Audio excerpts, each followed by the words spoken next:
Cet audio a pour but d'aider les personnes à trouver leur point neutre. Prenez une grande inspiration et pendant quelques instants, fermez vos yeux. Faites comme si vos paupières étaient collées jusqu'à ce que vous sachiez que vous ne puissiez plus les décoller.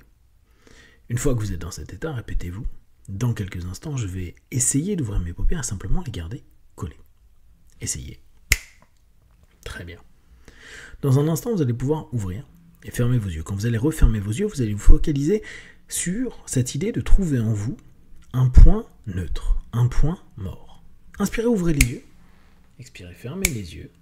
Et focalisez-vous sur cette idée, le point neutre ou le point mort. Pour ceux qui, parmi vous, font et conduisent une voiture, vous pouvez facilement vous rendre compte, kinesthésiquement parlant, c'est-à-dire avec le corps, de ce que représente le point mort sur un rapport de vitesse. Vous savez que sur votre boîte, il y a un moment où vous mettez votre point mort. Vous pouvez sentir ce moment où ça décroche et où, même si vous appuyez sur l'accélérateur, la voiture n'avance plus, ni même ne recule. Cette idée est assez importante pour que physiquement, puis au niveau visuel, et puis sur toutes les sensations que vous pouvez avoir à ce niveau-là, vous puissiez bien comprendre ce principe. Même si j'accélère pour avancer ou pour reculer, même si je freine, rien ne se passe. Je reste dans un état neutre. Ma voiture reste au même point, un point mort. Inspirez, ouvrez les yeux, expirez, fermez les yeux. Et peut-être pour les personnes qui font du vélo, c'est un petit peu comme quand votre vélo déraille. Non pas quand la chaîne se coince, mais justement quand ça a complètement déraillé et que vous pouvez simplement pédaler dans le vide. Rien n'avance, rien ne recule. Et à cet instant précis, il y a comme une neutralité. Pourquoi donc se plonger dans la neutralité ? Parce que vous vous connaissez suffisamment pour vous rendre compte qu'au quotidien, il y a des moments où vous allez dans des excès. Excès positifs, excès négatifs. Ce qui vous semble bien, peut-être vous en abusez. Ce que vous trouvez mal, peut-être vous l'évitez tellement que vous passez à côté de certaines choses. Inspirez, ouvrez les yeux. Expirez, fermez les yeux. Et restez sur cette idée du point neutre, du point mort. Imaginez-le, ressentez-le pour ceux qui conduisent ou qui pédalent, et laissez tout votre corps dans cet état. C'est un état qui vous permet d'être stable, de ne pas avancer, de ne pas reculer, de ne pas être déséquilibré, ni d'un côté ni de l'autre. Simplement parce qu'à cet instant précis, il n'y a rien qui va pouvoir jouer sur vous.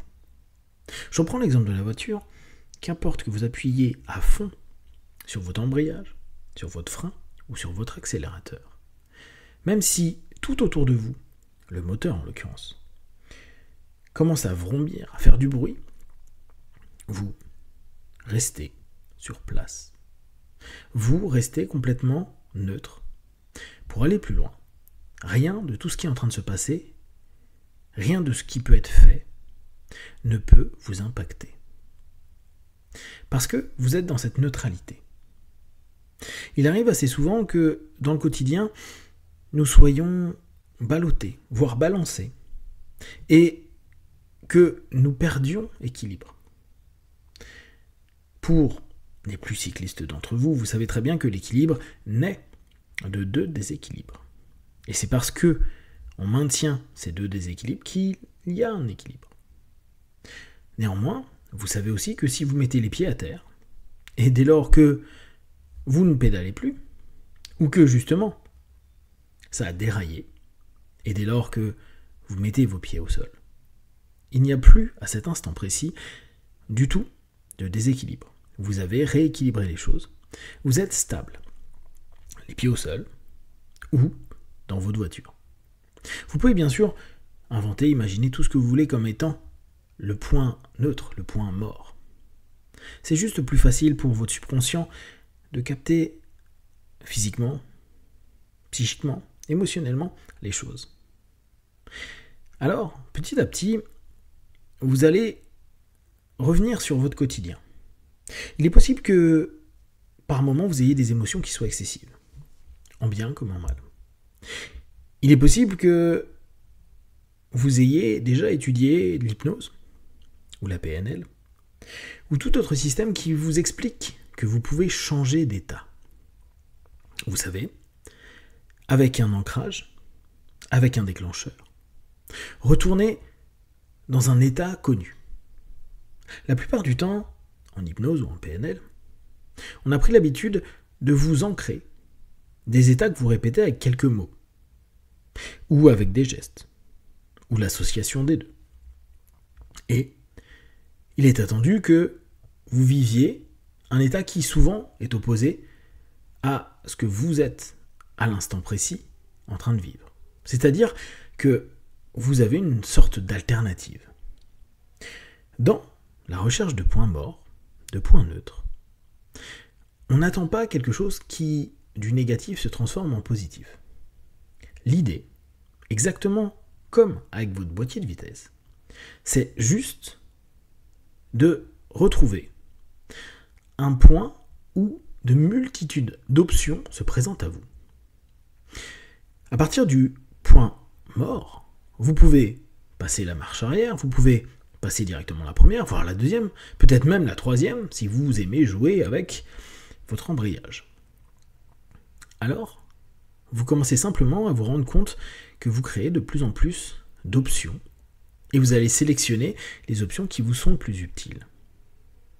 À l'inverse de l'activation d'un ancrage qui vous fait passer d'un état négatif vers un état positif ou un état à ressources, là, vous cherchez quelque chose de moins intense, mais qui vous permet de ne pas être embarqué ni dans vos émotions, ni dans un automatisme, mais dans quelque chose qui vous permet de vous poser. La neutralité physique, psychique, émotionnelle, intellectuelle, comme si toutes les idées, les pensées, les sensations allaient s'apaiser, ou en tout cas se perdre, se dissoudre, pour ne laisser qu'un état plus présent, avec cette posture en méta. Vous savez, cette capacité à faire 1, 2, 3, 4 pas de recul et voir la situation de façon globale.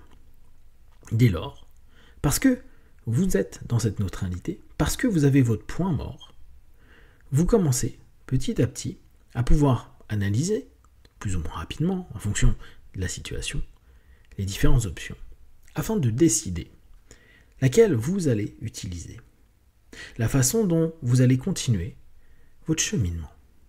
Alors, à partir de maintenant et jour après jour, je vous invite à rester en contact avec ce point mort. Pour ceux d'entre vous qui conduisent, n'hésitez pas à voir, observer, ressentir quand vous passez vos rapports et vous rendre compte du nombre de fois où vous vous retrouvez au point mort. Peut-être un stop, un feu rouge, peut-être quand vous garez votre voiture. Et de même pour les cyclistes, amusez-vous juste quand vous êtes sur le rapport qui mouline le plus, de vous rendre compte parfois à quel point, quand ça ne monte pas, vous êtes dans une forme de non-mouvement, même si, en toute relativité, vous avancez un peu. Et petit à petit, faites le vôtre. Accélérez-le dans votre corps, dans votre tête. Et jour après jour, vous allez développer ce point mort, ce point neutre. Et jouez avec. Vous avez une émotion qui arrive trop intense, retournez au point mort. Vous avez une situation qui vous a changé votre état, plongez simplement dans la neutralisation. Et vous allez vous rendre compte que dès lors, vous êtes en train de créer des possibilités et des options nouvelles qui vont se développer de plus en plus et que vous allez orienter là où il est le plus juste pour vous. Je vais compter de 1 à 5. À 5, vous ouvrirez les yeux plein de force, d'énergie. Prêt à continuer cette journée avec cette capacité de retrouver votre point neutre, votre point mort. 1, 2, 3, respirez profondément. 4, étirez-vous et 5, les yeux ouverts, ici et maintenant.